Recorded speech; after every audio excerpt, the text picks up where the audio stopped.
SDM madam scooty से बहन की शादी में जा रही थी। दरोगा ने एसडीएम मैडम को रोककर मारा थप्पड़।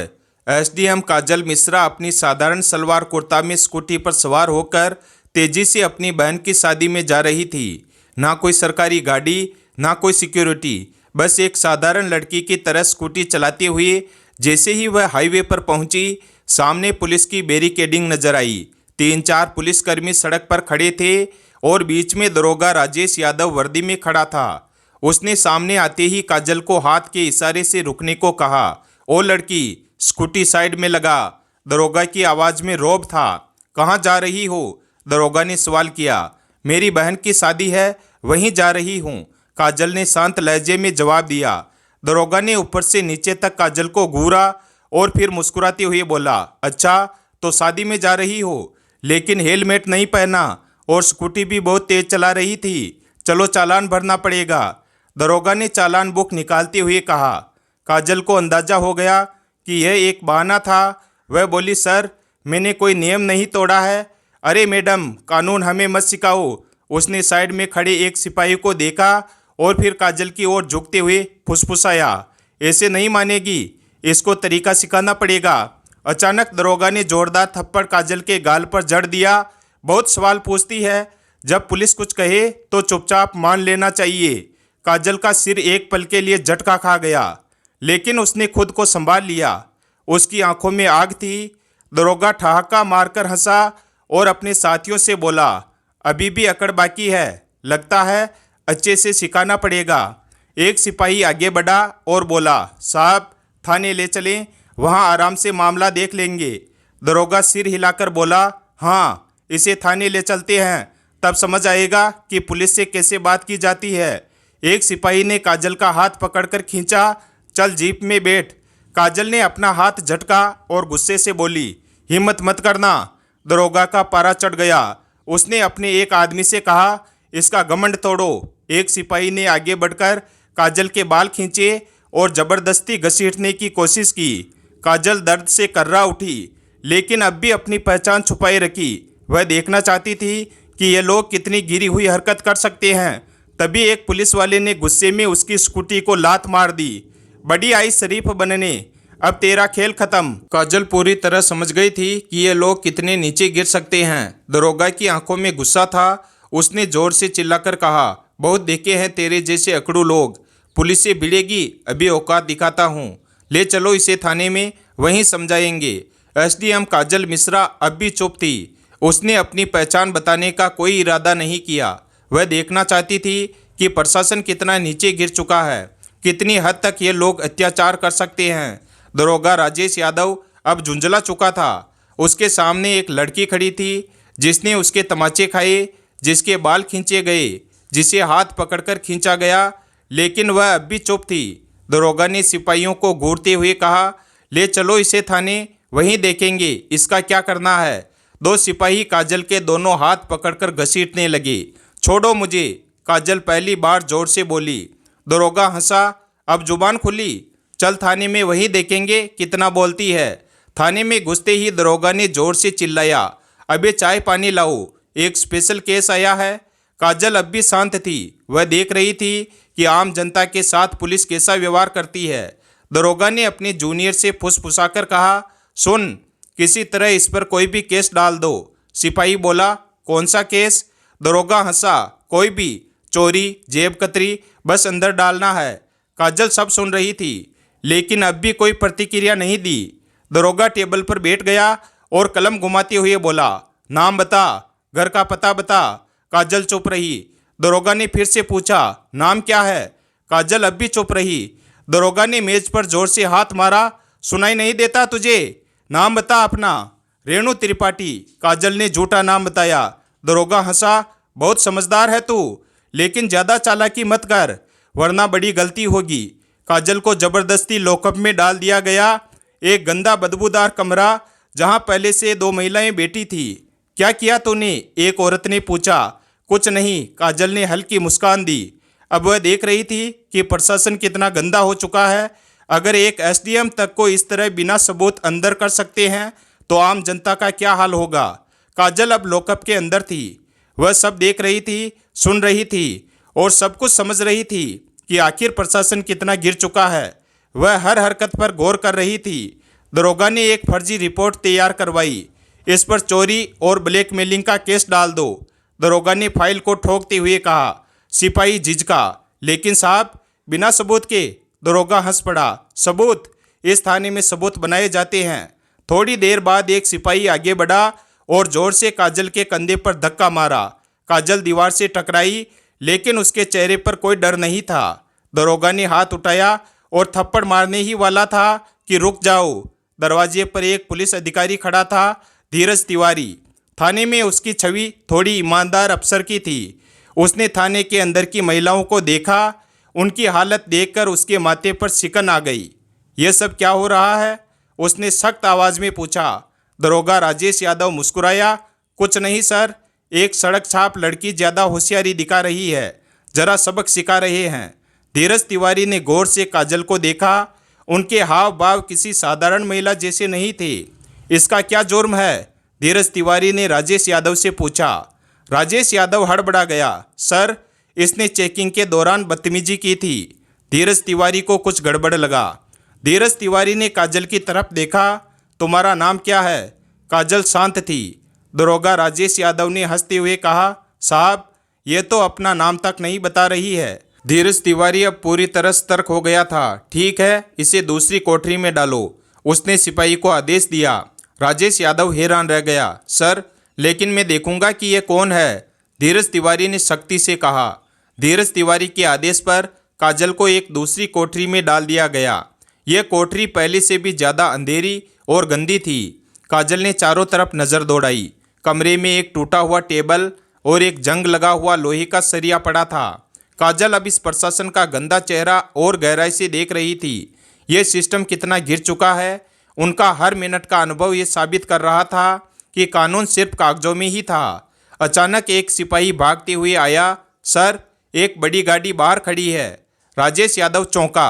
गाड़ी? कौन आया है? सिपाही ने घबरा कर कहा। सर, गाड़ी सरकारी है। सिपाही बाहर गया, लेकिन जैसे ही उसने गाड़ी के अंदर झांका, उसकी आंखें फटी रह गई। सिपाही हड़बड़ाते हुए अंदर आया और धीरे से बोला। साहब, वो क्या हुआ? कौन है? राजेश यादव झुंझला उठा। सिपाही ने कांपते हुए कहा। साहब, डीएम साहब। राजेश यादव का चेहरा सफ़ेद पड़ गया। धीरज तिवारी भी चौकन्ना हो गया। अब मामला बहुत बड़ा हो चुका था। डीएम साहब ने थाने में कदम रखा। उनकी आंखों में गुस्सा था। उन्होंने राजेश यादव की ओर देखा और कड़क आवाज में पूछा। राजेश यादव, यहाँ क्या चल रहा है? राजेश यादव घबराया हुआ बोला। साहब, कुछ नहीं, बस एक मामूली केस था। डीएम साहब ने टेबल पर पड़ी काजल की फाइल उठाई और ध्यान से पढ़ी। उनका माथा सिकुड़ गया। फिर उन्होंने काजल की ओर देखा। इस महिला पर 420 और ठगी का केस। डीएम साहब की आवाज़ गूंज उठी। उन्होंने राजेश यादव की ओर देखा। क्या सबूत है तुम्हारे पास? राजेश यादव अब पूरी तरह फंस चुका था। डीएम साहब ने काजल से सीधा सवाल किया। आपका नाम? काजल ने हल्की मुस्कान दी और पहली बार अपना नाम बताया। काजल मिश्रा, एसडीएम। पूरा थाना हक्का बक्का रह गया। राजेश यादव के हाथ पैर कांपने लगे। सारे पुलिस वाले चौंक कर खड़े हो गए। राजेश यादव के पैरों तले जमीन खिसक गई। एसडीएम मैडम, जिसे वह ठग समझकर फर्जी केस में फंसा रहा था, वह खुद एसडीएम निकली। थाने के सारे पुलिसकर्मी सख्ती में आ गए। डीएम साहब ने घूरते हुए कहा। दरोगा राजेश यादव, तुम्हारी हिम्मत कैसे हुई एसडीएम मैडम पर झूठा केस डालने की? राजेश यादव कुछ बोलने ही वाला था कि धीरज तिवारी ने तेज आवाज में कहा। साहब, मैंने पहले ही कहा था कि कुछ गड़बड़ है। अब राजेश यादव अकेला पड़ चुका था। काजल ने अब अपना असली रुख दिखाया। उन्होंने शांत लेकिन सख्त आवाज में कहा। दरोगा राजेश यादव, तुम अभी से सस्पेंड हो। तुम्हारे खिलाफ विभागीय जांच होगी और तुम पर केस दर्ज किया जाएगा। राजेश यादव के होश उड़ गए। सारे पुलिसकर्मी अब राजेश यादव से दूरी बनाने लगे। धीरज तिवारी ने तुरंत हवलदार को आदेश दिया। राजेश यादव को हिरासत में लो। जैसे ही हवलदार राजेश यादव को पकड़ने आगे बढ़ा, अचानक राजेश यादव ने जेब से एक कागज़ निकाला। उसने मुस्कुराते हुए कहा, लेकिन यह देखिए। उसने वह कागज़ हवा में लहराया। डीएम साहब और एसडीएम काजल ने उसे ध्यान से देखा।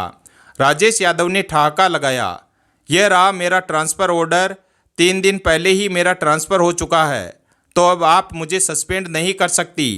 थाने में फिर से सन्नाटा छा गया।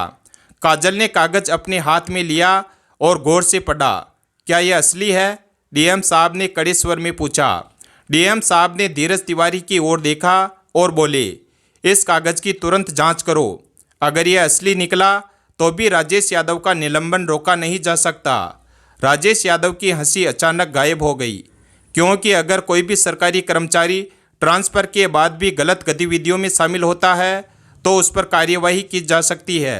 अब राजेश यादव की हालत बिगड़ने लगी। धीरज तिवारी तुरंत ऑनलाइन सिस्टम में राजेश यादव का रिकॉर्ड चेक करने लगे। धीरज ने सिर उठाया और कहा, साहब, यह कागज़ असली है, लेकिन राजेश यादव ने अभी कार्यभार नहीं सौंपा था। मतलब यह है कि राजेश यादव अभी इस थाने का प्रभारी था और इस दौरान उसने ये सब किया था। अब कोई भी राजेश यादव को बचा नहीं सकता था।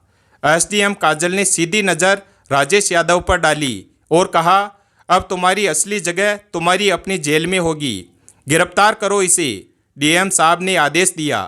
जैसे ही राजेश यादव को गिरफ्तार करने का आदेश हुआ, पूरा थाना हिल गया। राजेश यादव को पहली बार एहसास हुआ कि अब वह बच नहीं सकता, लेकिन अचानक उसने कहा, ठहरिए एसडीएम मैडम, मैं अकेला नहीं हूँ। राजेश यादव ने हंसते हुए कहा, मैडम, क्या आपको लगता है कि इस थाने में सिर्फ मैं अकेला ही भ्रष्ट हूँ? उसने थाने के बाकी पुलिस वालों की तरफ इशारा किया और कहा, यह सब मेरे साथ है। पूरी कड़ियाँ ऊपर तक जुड़ी है। थाने के कुछ पुलिस वाले घबराने लगे। धीरज तिवारी भी चौकन्ने हो गए। एसडीएम काजल ने डीएम साहब की तरफ देखा और कहा, इस पूरे थाने की जांच की जाएगी। अब कोई भी सुरक्षित नहीं है।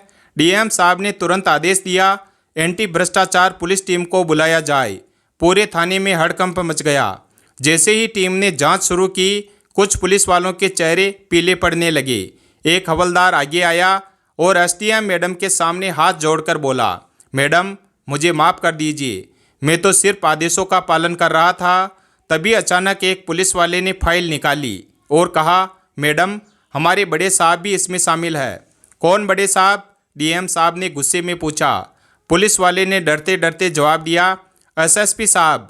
अब पूरा मामला ऊपर तक जुड़ चुका था। थाने में सन्नाटा छा गया। डीएम साहब ने गहरी सांस ली और फिर सख्त आवाज़ में बोले, इस थाने का पूरा स्टाफ तत्काल प्रभाव से निलंबित किया जाता है। जैसे ही यह आदेश मिला, थाने के पुलिस वालों के होश उड़ गए। कुछ पुलिस वाले अपना फ़ोन निकालकर किसी को कॉल करने लगे। कुछ लोग चुपचाप सिर झुकाकर खड़े हो गए, तो कुछ दरोगा भी बचने का रास्ता ढूंढ रहे थे, लेकिन कोई नहीं बच सकता था। एसडीएम काजल ने डीएम साहब की तरफ देखा और बोली, अब हमें एसएसपी साहब से भी जवाब लेना होगा। डीएम साहब ने तुरंत आदेश दिया, एसएसपी को अभी बुलाया जाए। अब इस मामले ने पूरे जिले में हलचल मचा दी थी। थाने के बाहर कुछ पत्रकार गुप्त रूप से खड़े थे। जैसे ही उन्हें भनक लगी कि पूरा थाना सस्पेंड हो चुका है, तो वे तुरंत खबर फैलाने लगे। अब मामला खुलकर सामने आने वाला था, तभी एक काले शीशे वाली गाड़ी थाने के सामने आकर रुकी। एसएसपी साहब खुद आ गए थे। एसएसपी साहब थाने पहुंचे। उन्होंने चारों तरफ नज़र दौड़ाई। पूरा थाना सस्पेंड हो चुका था। उन्होंने गुस्से में कहा, यह क्या नाटक चल रहा है? लेकिन एसडीएम काजल शांत थी। उन्होंने एसएसपी की आंखों में देखते हुए कहा, आपको लगता है कि आप बच जाएंगे? धीरज तिवारी ने एसडीएम को एक फाइल दी। यह फाइल एसएसपी साहब के भ्रष्टाचार के सबूतों से भरी थी। काजल ने ठोस आवाज में कहा, एसएसपी साहब, यह देखिए आपके सारे काले कारनामे। अब एसएसपी के चेहरे से पसीना टपकने लगा। डीएम साहब ने आदेश दिया, एसएसपी को तुरंत गिरफ्तार करो। अब पूरी पुलिस फोर्स हैरान थी। इतने बड़े अधिकारी को पहली बार किसी ने खुली चुनौती दी थी। जैसे ही एसएसपी की गिरफ्तारी हुई, पूरा मामला हिल गया। अब यह मामला राज्य स्तर तक पहुंच गया था। मुख्यमंत्री ने तुरंत आदेश दिया, जिले के सभी भ्रष्ट अधिकारियों को गिरफ्तार किया जाए। इस आदेश के बाद 30 से ज़्यादा पुलिस अधिकारी, 10 से ज़्यादा आईएएस अफसर और कई राजनेता गिरफ्तार कर लिए गए। एसडीएम काजल की ईमानदारी ने सिस्टम को हिला दिया था। पूरे जिले में एक नया प्रशासन लाया गया। भ्रष्टाचार पर अब कड़ी नज़र रखी जाने लगी। अब एसडीएम काजल का मिशन पूरा हो चुका था। उन्होंने दिखा दिया कि ईमानदारी से पूरा सिस्टम बदला जा सकता है। वीडियो अगर पसंद आया हो तो वीडियो को लाइक करें और हमारे चैनल शिव भक्त को सब्सक्राइब करें और अपने दोस्तों के साथ शेयर करें और कमेंट करके बताएं वीडियो कैसा लगा। धन्यवाद।